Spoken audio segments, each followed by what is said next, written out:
Hey, this is Phil Stroud. I wanted to show you another completed pallet rack installation. This building was laid out with this rack in a completely different configuration, and it would not work for the new tenant.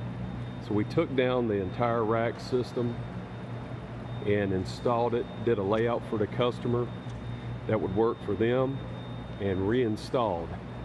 Of course, we've got our rack end protection kits, 12-foot aisles.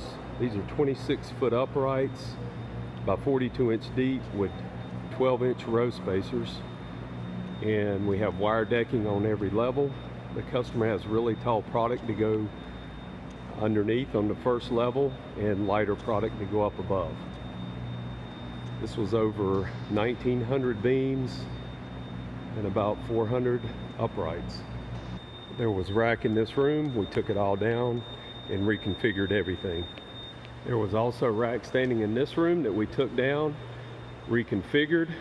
All of the remaining uprights are left back in the back, and we installed this section for them as well. You can see that we leave the job site nice and clean and ready for the customer to take advantage.